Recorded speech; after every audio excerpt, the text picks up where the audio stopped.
ప్రతి పంటపై అవగాహనతో మార్కెట్లో ఉండే డిమాండ్ని బట్టి అలాగే లాభదాయక పంటలపై దృష్టి సారిస్తున్నారు. ముఖ్యంగా వాణిజ్య పంటలపై దృష్టి సారించి అధిక లాభాలను పొందుతున్నారు.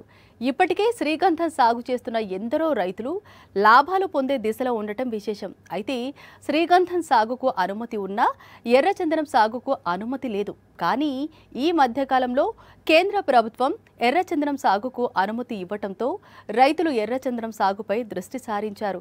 సిద్దిపేట జిల్లా మూర్కుక్ మండలం పాతూరుకు చెందిన సింగిరెడ్డి కృష్ణారెడ్డి తనకున్న 5 ఎకరాల్లో ఎర్రచందనం సాగు చేస్తూ లాభాల బాటలో పయనించే విధంగా కృషి చేస్తున్నారు. మరింతగా మనం ఎర్రచందనం సాగు గురించి మరిన్ని వివరాలు తెలుసుకుందాం. మారుతున్న కాలానికి అనుగుణంగా మార్కెట్లో డిమాండ్ ఉన్న పంటలపై దృష్టి పెట్టగలిగితే రైతులు అధిక లాభాలను పొందే ఆస్కారం ఉంది. ఇప్పటివరకు సాగవుతున్న అనేక వాణిజ్య పంటల్లో శ్రీగంధం మొదటి స్థానంలో ఉండేలా శాస్త్రవేత్తలు, రైతులు విశేష కృషి జరపడం మనం చూస్తూనే ఉన్నాం. అయితే ప్రస్తుతం ఈ కోవలో ఎర్రచందనం కూడా చేర్చబడింది. సిద్దిపేట జిల్లా మర్కూరు మండలం పాతూరుకి చెందిన ఈ రైతు పేరు సింగిరెడ్డి కృష్ణారెడ్డి. ఈయన గజ్వేల్ మండలం శ్రీగరిపల్లి గ్రామంలో ఉన్న తన వ్యవసాయ క్షేత్రంలో ఎర్రచందనం సాగు చేస్తూ అద్భుత ఫలితాలు సాధిస్తున్నారు అని చెప్పడంలో ఏమాత్రం సందేహం లేదు.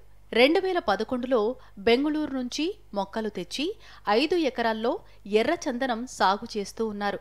ఈ ఎర్రచందనం చిన్న చెట్లుగా ఉన్నప్పుడు అంతర పంటలు వేసి కూడా లాభాలు పొందుతున్నారు ఈయన.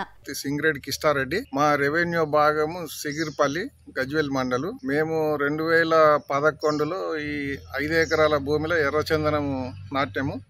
అప్పుడు ఎర్రచందనం నాటడానికి ఏంటంటే లేబర్ తక్కువ ఉంటుంది, ఆదాయం ఎక్కువ ఉంటుందని పేపర్లో చూసినాము. దాని ద్వారా మేము బెంగళూరుకేంచి మొక్కలు తెప్పించి నాటినాము. నాటిన తర్వాత ఒక 4 సంవత్సరాల దాకా అంతర పంటలు పండించినాం. అంతర పంటలు అప్పుడు లేబర్ పని ఉండే, ఇప్పుడైతే లేబర్ పని ఏం లేదు. గడ్డి గిట్లా పని ఏమి ఉండదు. ఇప్పుడు ఫారెస్ట్ మొక్కలు ఎట్లా పెంచాలో వీటిని కూడా అదే రూపకం పెంచాలి. మందులు అవసరం లేదు, లేబర్ అవసరం లేదు, దున్నకం అవసరం లేదు. ఏదో అంటే కొంత గడ్డి ఉంటే ట్రాక్టర్ తోటి రోటవేటర్ కొట్టేస్తే అయిపోతుంది. మిగతా పనులు అయితే ఏముండవు. కాకుంటే మాకు అప్పుడు మొక్కలు ఇచ్చినప్పుడు 15 సంవత్సరాల వరకు కటింగ్కి వస్తున్నారు. ఇప్పుడు 12 సంవత్సరాలు పూర్తి అయింది. అటువంటిది ఏం లేదు. ఇంకొక 10-15 సంవత్సరాలు ఆగవలసి వస్తుంది. అప్పుడు గవర్నమెంట్ సలహా తీసుకొని పర్మిషన్ తీసుకొని కొట్టాలి. అప్పటిదాకా అయితే ఇక ఈ 15 సంవత్సరాలు అయితే ఏం పని ఉండదు.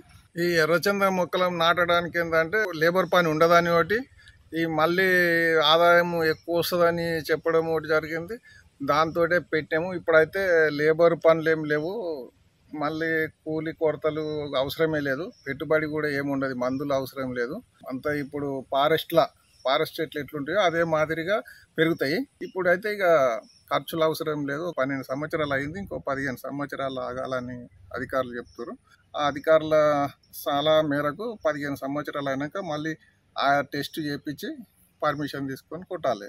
అప్పటిదాకా అయితే ఇప్పుడు ఏం పని లేదు. ఆ తర్వాత కొట్టినాక మళ్ళీ ఏదైనా పంటలు వేసుకోవడానికి ఉంటుంది. కానీ అప్పటిదాకా అయితే ఇలా పంటలు వండియరాదు, పెట్టుబడి పెట్టుడు కూడా అవసరం ఏం లేదు ఇక. అయితే ఈ రైతుకు కల్పిస్తున్న ఫారెస్ట్ రేంజ్ ఆఫీసర్ కిరణ్ కుమార్ని కూడా మనం అభినందించాల్సిందే. ఎర్రచందనం చిత్తూరు జిల్లాలోనే సాగు అవుతుందని అందరూ అనుకుంటూ ఉన్నారు. అయితే తెలంగాణ జిల్లాలో కూడా మంచి అవకాశం ఉందని, రైతులు సాగు చేసేందుకు ముందుకు రావాలని, సాగు చేసేందుకు ఇబ్బంది లేకున్నా కటింగ్ సమయంలో ఫారెస్ట్ అధికారుల పర్మిషన్ అవసరం ఉందని ఆయన తెలిపారు. Kiran Kumar, forest range officer Gajwel. ఎర్రచందనం అనేది సాధారణంగా మన దగ్గర పెరిగే చెట్టు కాదు. మన దగ్గర పెంచవచ్చు, బట్ దీని యొక్క ఆరిజిన్ వచ్చేసి మనకి అనంతపూర్ డిస్ట్రిక్ట్స్, చిత్తూరు డిస్ట్రిక్ట్స్ ఆ ఏరియాలో ఆ ప్రాంతాల్లో సహజంగా పెరిగే వృక్షం ఇది. మన దగ్గర కూడా ఈ మధ్య కాలంలో రైతులు పెంచుతున్నారు. సో అక్కడ పెరిగే దాని యొక్క క్వాలిటీస్ వేరు, దాని యొక్క గ్రేడ్స్ వేరు. ఇక్కడ పెరిగే చెట్టు కూడా దాని యొక్క గ్రేడ్స్ వేరు. సాధారణంగా ఈ యొక్క వృక్షం పెరిగి మనకి ఫలసాయం ఇచ్చే స్థాయికి రావాలంటే దాదాపు 35 నుంచి 40 సంవత్సరాల వరకు పడుతుంది.